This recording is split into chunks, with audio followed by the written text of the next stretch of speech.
Olá, sou o professor Maurício Schmidt e venho aí conversar um pouquinho com você sobre a atividade avaliativa ou a prática 1 realizada na disciplina de operações unitárias. Eu vou compartilhar a tela com vocês para nós discutirmos um pouquinho aí em que consistia a realização do exercício. Então, operações unitárias 1, esse semestre começou a ser uma disciplina EAD, né, e ela é uma disciplina que permitiu, obviamente, que fosse feito esse tipo de modalidade, porém, ela introduz alguns temas que, de uma maneira prática, são melhor compreendidos, como exemplo, a granulometria, a definição de massa específica, onde o professor, através da atividade prática 1, buscou, né, por meio de uma atividade, entre aspas, prática orientada, a vocês, como futuros engenheiros, avaliarem, então, os resultados práticos tidos. Então, essa atividade, ela, digamos assim, necessitava que o aluno utilizasse, então, o Excel, e esse Excel ele foi disponibilizado, e ele tinha como premissa o conteúdo trabalhado no tema 1, 2 e 3. Então, o aluno, por meio desse Excel, fazendo consulta aos temas, ele conseguiria, né, de uma maneira relativamente fácil, completar, então, esse Excel e partir para uma análise crítica dos resultados obtidos. Então, dentro dessa atividade prática, o professor vai compartilhar aqui com vocês a atividade propriamente dita. Então, consistia em determinar a massa específica por picnometria, onde nós podemos, então, utilizar dois tipos de instrumento. Um que é o picnômetro, tá? E o outro que é um balão volumétrico, porque o que nós precisamos é de volume constante. Então, foi dado aqui o passo a passo, que é um sequencial, que se vocês, em algum momento na vida profissional de vocês, ou em algum momento prático do curso, vocês tiverem que fazer esse tipo de determinação, é só seguir esse passo a passo, que vocês certamente conseguirão obter a massa específica. Então, a prática 1 e a 2, a descrição metodológica de como deve ser feito, né? A prática 3, que envolvia um ensaio granulométrico, onde o professor apresenta para vocês, então, as peneiras e, principalmente, disponibiliza, né, como que vai se dar essa disposição por tamanho de abertura da tela. Então, quanto maior for essa abertura da tela, menor será o mesh. Quanto menor a abertura, maior o valor de mesh descrito na própria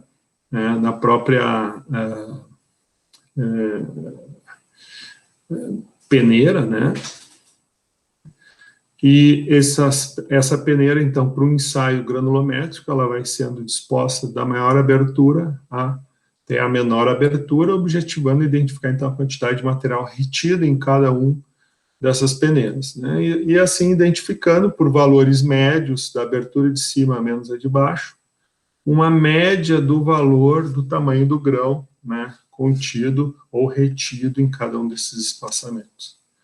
Ok, então, transcorrido a prática, aqui nós temos, então, os resultados, que foi o valor da pesagem, onde o professor tomou cuidado de não só mostrar para vocês a prática, como em si ela acontece, mas sim, né, os valores, como devem ser apontados pelo técnico, pelo engenheiro, por aquele profissional que estiver realizando, então, essa atividade. Então, aqui aparece uma imagem do que é o picnômetro, e da mesma forma acontece com um balão, né, que daí tu vai utilizar um balão de um volume, obviamente, conhecido, e que permita também estar dentro da sensibilidade dessa balança. Bom, e com relação à última prática, a granulometria, mais ou menos apresentando, então, qual foi o tipo de material retido em cada uma das peneiras. Então, sempre lembrando que o que passa nessa, né, e fica retido nessa, então, essa quantidade aqui tem um grão menor do que essa abertura e maior do que essa abertura. É por isso, então, quando a gente faz o ensaio granulométrico, a gente vai ter uma média. A gente não tem o dado preciso, mas sim uma média. Muito bem, então, aqui a gente percebe que essas quantidades de massa, elas vão ter que ser, então, adicionadas à planilha do Excel. Ok. Então, a atividade era o quê? Era fazer uma pesquisa, primeiro, do valor teórico, né, da massa específica do componente em estudo, certo? Que no caso aqui era areia. Então, tu tinha que fazer uma busca, né, e procurar ver o que a literatura fala sobre isso. Então, isso tu vai usar o Google Acadêmico, tu vai fazer uma pesquisa, né, via Google, via papers, onde tu vai, né, lançar essa informação e buscar uma certa confiabilidade da fonte. Também, né, eu pedia para que vocês pesquisassem a massa específica da água na temperatura do experimento. Então, da mesma forma, vocês também tinham que fazer essa pesquisa buscando fontes confiáveis, sejam livros, né, livros de termodinâmica, sejam livros de operações unitárias, sejam papers, sejam, né, dados de especificação de materiais. Onde esta informação ela vai servir para nós compararmos com os dados práticos, né, tidos durante a execução do exercício, ou seja, baseado na teoria que nós trabalhamos no tema 1, 2 e 3, vocês então vão começar a reproduzir esses resultados. Então, para determinação da massa por piquenometria, né, se seguia a aplicação das fórmulas, onde nós identificávamos, então, primeiro, um ρ para água, né, obtido por piquenometria, e com base nesse ρ, nós chegávamos então, ao ρ, que é a massa específica da areia de construção. Da mesma forma, nós iríamos fazer utilizando agora, então, o balão volumétrico. Né? Então, o que nós percebemos? Que, conforme a gente utilizou um ou outro instrumento, os valores foram um pouco diferentes. E isso se deve ao quê? Ao próprio erro do instrumento de medição. Então, assim, né, com base nisso, o professor pediu para eu comparar as massas específicas de um e de outro, ou seja, comparar a massa específica, inclusive eu dei a fórmula para o cálculo do erro, né, que é o valor experimental menos o valor teórico. Então, no caso da água, o valor teórico foi aquele que a gente buscou na tabela, né, que vocês fizeram a pesquisa na questão, se eu não me engano, na segunda questão que há pouco eu apresentei. Então, faz a aplicação prática e aquele que tiver um menor erro, digamos assim, vai ser um instrumento que vai te dar uma maior, né, precisão.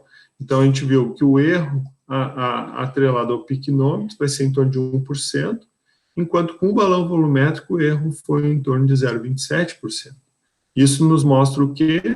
Que é fundamental que nós, então, utilizemos, por exemplo, para determinar a massa específica, um balão volumétrico, como foi mostrado, ele vai te apresentar um erro menor do que utilizando a piquenometria. Isso foi o que eu apresentei aqui. Na prática, vocês vão ter que checar isso. Né? Não estou dizendo que é melhor usar um ou outro, mas através dessa prática que eu pedi para vocês reproduzir, foi isso que os dados, os resultados nos indicaram. E da mesma forma para a areia. Então, comparar o valor teórico com o valor prático obtido. Então, a gente percebeu, né, que com o balão a gente teve um erro aí em torno de 26%, enquanto que, utilizando o piquenômetro, o erro foi um pouco maior. A questão de postar uma imagem, acho que isso aqui não teve maiores problemas. Né? E, por último, né, a curva obtida com relação à aplicação dos dados granulométricos. Então, o que vocês teriam que fazer? Pegar aquelas massas, né, e dispor elas de forma percentual. Então, pegar aquela massa, dividir pela massa total, que é a soma de todas as massas, e multiplicar por 100, tá? Então, isso vai nos dar o percentual. Aqui, o XI, então, é o percentual retido de amostra em cada um do intervalo das peneiras. Então, o diâmetro médio, na realidade, vai ser a soma dos diâmetros em micrômetros dividido por 2, que é o que a gente tem aqui. Claro que esse valor aqui é igual a esse, ou seja, na realidade é maior, porque se ficou retido no primeiro, quer dizer que essa granulometria é maior, por isso o sinal de mais. E aqui, o que passou, então, pela última peneira, indica que esse valor, então, é menor que 74 micrômetros. Só não coloquei o sinal de maior nem de menor para não dificultar na hora da realização do gráfico, e daí ele não vai entender, né, que menor que 101, daí ele não vai apresentar o ponto na curva. Então, em virtude disso que não foi colocado. E o X maiúsculo, I, é a quantidade de amostra, é o somatório do conteúdo já peneirado. Então, se ficou retido 0,25 na primeira peneira, quer dizer que ainda tu tem 99,75% de material. Fica retido mais 2,85 na segunda peneira, então o teu acumulado vai ser esse menos esse, vai te dar esse, e assim sucessivamente. Então a gente vai percebendo que o acumulado, então ele vai crescendo conforme vai havendo a retenção, né, da partícula. Enquanto o XI minúsculo, que ele te indica quanto que ficou retido no intervalo, nos dá mais ou menos uma ideia do tamanho do diâmetro da partícula. Então, a gente vê que ficou entre 200 e 400, que é onde a gente tem o maior percentual de retenção do material. E através do diâmetro de Salter, que foi o último pedido, diâmetro médio, nós percebemos, né, através de uma aplicação matemática, como obter, então, o valor médio, assim chamado, né, diâmetro médio de Salter, que é em torno de 384. Isso quer dizer, então, que essa amostra avaliada, na média, vai ter um diâmetro de 384 micrômetros, certo? Então, espero que tenha ajudado aí vocês a compreender um pouquinho melhor, né, o que se passava e o que se cobrou nessa atividade. Fico à disposição e em breve voltaremos.